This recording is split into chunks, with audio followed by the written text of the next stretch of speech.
भगवान श्री राम भारत और भारतीयों के आदर्श पुरुष हैं। इसमें कोई संशय नहीं है, क्योंकि 2 अक्षरों में युग्म से बना राम कहने को एक शब्द भर है, पर इसके मायने बहुत बड़े हैं, क्योंकि राम को समझने के लिए राम में रमना पड़ेगा। तभी तो गोस्वामी तुलसीदास जी लिखते हैं, राम रमापति कर धनु लेहूँ, खेचहूँ मिटे मोर संदेहूँ। अर्थात हे मेरे प्रिय राम, हे लक्ष्मीपति धनुष को हाथ में लीजिए और इसे खींचिए ताकि हमारा संदेह मिट सके। कर में धनुष लिए राम भारतीय संस्कृति के मर्यादा पुरुषोत्तम हैं, तो सनातन धर्म के प्रतीक भी हैं श्री राम। खैर, श्री राम और श्री राम के अस्तित्व पर राजनीति की खूब होती है। दूसरे शब्दों में कहें तो धर्म धुरी राम सियासत की धुरी बन चुके हैं।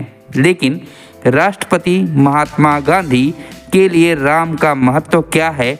आखिर क्यों वो ताउम्र रघुपति राघव राजा राम गाते रहे? आइए जानते हैं कि जीवन के अंतिम क्षणों में उन्होंने हे राम क्यों कहा था।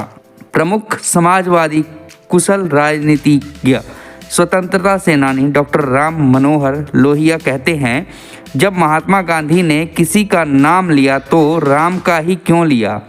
वह शिव का भी नाम ले सकते थे और कृष्ण का भी, पर उन्होंने ऐसा नहीं किया। जानते हैं क्यों?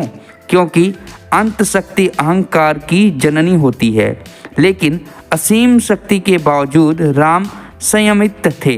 राम में सबको साथ लेकर चलने का कुशल नेतृत्व था। राम सामाजिक है, राम लोकतांत्रिक हैं। वे करुणा को जानते हैं। जब वह घर से वन के लिए निकले थे, तब साथ में सीता और लक्ष्मण थे। 14 वर्ष बाद अयोध्या लौटे तो उनके पास विशाल सेना थी। राम पर हित भाई में विश्वास रखने वाले थे। दरअसल राम देश की एकता और अखंडता के प्रतीक हैं। महात्मा गांधी ने भी राम के जरिए भारत के सामने एक मर्यादित तस्वीर रखी।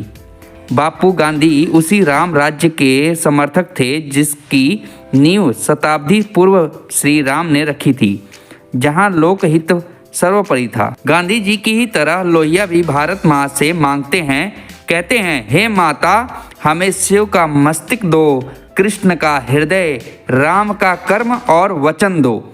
गांधी की ही तरह वीर सावरकर भी कहते हैं, भगवान श्री राम मानव समाज के आदर्श हैं।